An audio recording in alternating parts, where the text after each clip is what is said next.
कार्तिक मास में तुलसी पूजा। आखिर विष्णु भगवान को क्यों प्रिय है तुलसी जी? तुलसी पूजन का महत्व।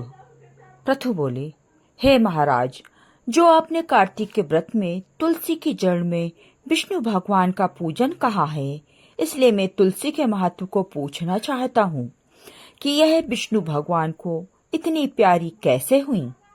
हे नारद जी, यह कहाँ और कैसे उत्पन्न हुई? तुम सर्वत्र हो, यह सब मेरे सन्मुख कहिए। नारद जी बोले, प्राचीन काल में इंद्र अप्सराओं और देवताओं के साथ शिव जी के दर्शन के लिए कैलाश में गए। वहां जाकर इंद्र ने एक भीमकाय भयंकर स्वरूप वाला, एक आंख वाला और एक पुरुष देखा। इंद्र ने पूछा, तू कौन है और शिव जी कहाँ गए? ऐसे बार बार पूछने पर भी उसने उत्तर ना दिया। तब इंद्र अत्यंत क्रोधित हो बोले, तूने मेरी बात का कुछ भी उत्तर नहीं दिया, इससे मैं तुझे वज्र से मारता हूँ। हे दुर्मते, तेरा रक्षक कौन है? और इंद्र ने बड़े ही बल से वज्र मारा, जिसके प्रहार से उसके कंठ में नीलता आ गई और वह भस्म हो गया।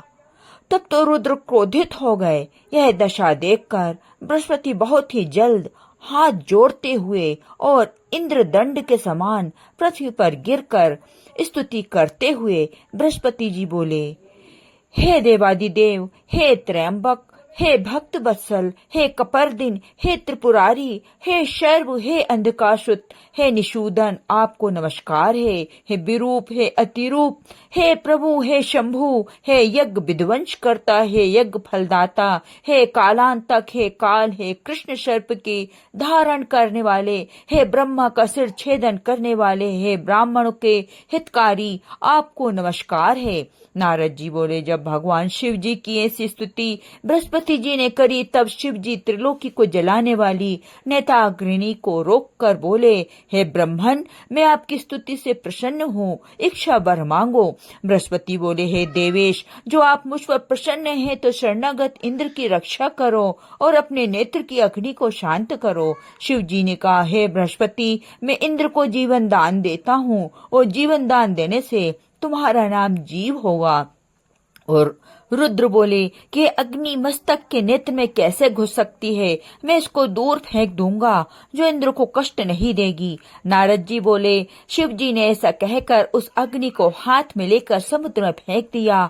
तब वह अग्नि गंगा सागर के संगम पर जाकर गिरी और वह अग्नि वह बाल रूप धरकर रोने लगी। उसके रुदन से पृथ्वी कांपने लगी। उसके शब्द स्वर्गलोक से सत्यलोक तक पहुंचने पर सब बहरे हो गए। तब ब्रह्मा जी ने वहां जाकर देखा कि समुद्र की गोद में अग्नि बाल रूप से बैठी है। तब ब्रह्मा जी ने पूछा, है अद्भुत बालक कौन है? ब्रह्मा जी को आता हुआ देखकर और उसके वचन सुनकर समुद्र ने हाथ जोड़ और प्रणाम कर बालक ब्रह्मा जी की गोदी में दे दिया और कहा, ब्रह्मा जी, सागर के संगम में मेरा पुत्र उत्पन्न हुआ है। हे जगत गुरु, इसके जाति कर्म आदि संस्कार करिए। बात हो रही थी कि उस बालक ने ब्रह्मा जी की दाढ़ी पकड़ ली और उसको बार बार हिलाने लगा, जिससे ब्रह्मा जी के नेत्र से आंसू गिरने लगे और बड़ी कठिनता से दाढ़ी छुड़ाकर ब्रह्मा जी सागर से बोले कि इसने हमारे नेत्रों से जल निकाला है, इससे इसका नाम जालंधर होगा। यह तरुण होने पर संपूर्ण शास्त्रों को जानने वाला होगा और उसको रुद्र ही मार सकेगा। नारद जी बोले, ऐसा कहकर शुक्राचार्य को बुलवाकर जालंधर को राजगद्दी पर बैठाया। फिर समुद्र से आज्ञा मांगकर ब्रह्मा जी अंतर ध्यान हो गए। सागर अपने पुत्र को देख बहुत प्रसन्न हुआ। फिर सब असुरों सहित कालनेमी ने प्रसन्न होकर अपनी कन्या वृंदा का विवाह जालंधर के साथ कर दिया।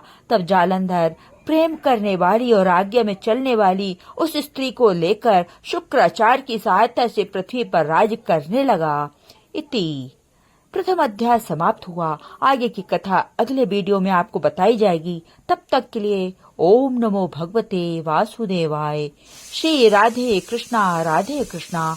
आपको हमारा वीडियो कैसा लगा कमेंट करके अवश्य बताएं। हमारे चैनल को सब्सक्राइब करें, लाइक करें और वीडियो को शेयर करें। धन्यवाद।